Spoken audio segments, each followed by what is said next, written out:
Okay, so that's a little bit of what our students and we've got up to last year. Going to do a lot. Questions at this point? No questions. Wow, we must have done better than we thought. Thought so, yeah. Do we have anything else to add to that? Just that really, animation is just about the best job that you can have, and it's a very wide range of expertise that you can develop, and really, it's a lot of work, but it's a lot of fun. I heard you all laughing in there, so I mean, it's not something that it's all stale and unfun. We don't allow laughing in the classroom, though. No. One more thing I'd like to just mention is we talk a bit about the process that we talk about and thinking like animation. And you'll hear a lot of people tell you when reading a lot of books that animation is bringing something to life and this noble pursuit and all that sort of stuff.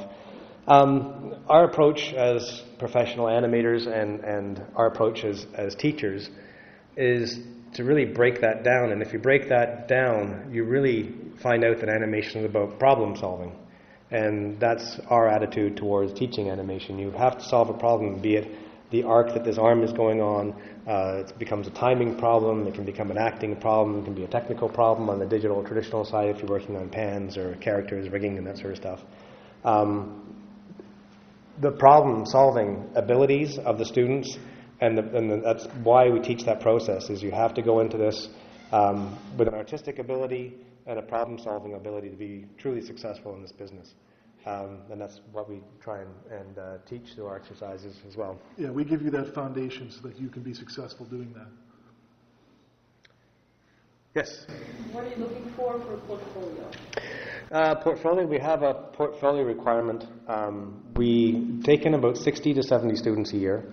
We usually get about anywhere from 400 to 600 portfolios.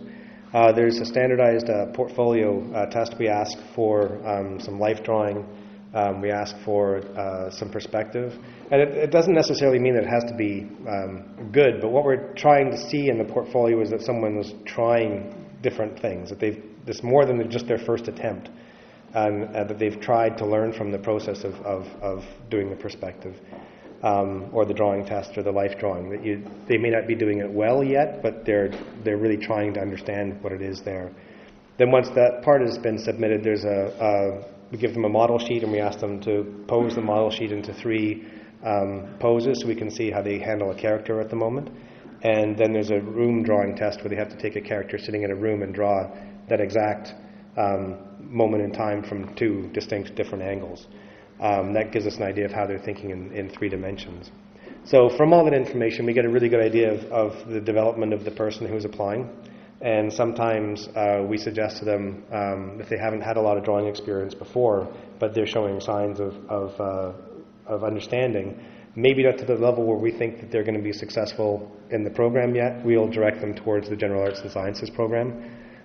So we have a fair number of students that we go into that program and then come into the animation program from that. But it is a tough program to get into.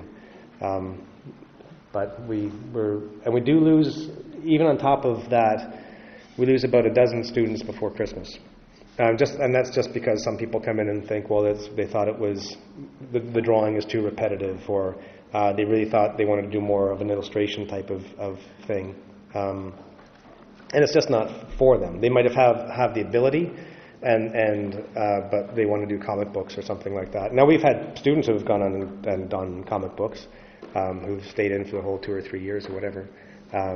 But people want to take a different path with their life, and that's fine. And from our point of view, we try and sort that out early on.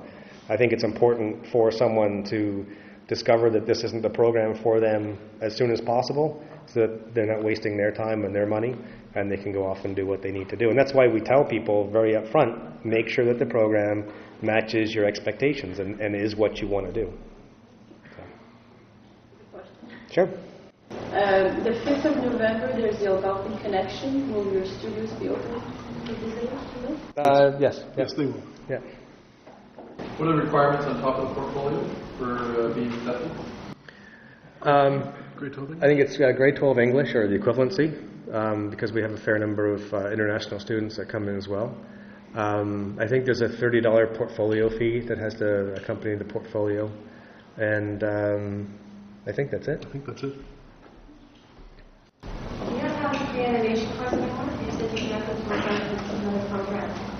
You're not offering a pre-animation course anymore? No, we do offer the pre-animation program, but what we would like is we would like students to apply directly to us, and for those that we feel need a little more work, we will automatically apply them to the pre-animation program. How many people do you accept out of that program into tracking? What percentage of pre-animation kids end up getting accepted into the program now? About at least a third of the people end up back in our program. Some people come into pre-animation and then go into, they apply to other programs and go there as well.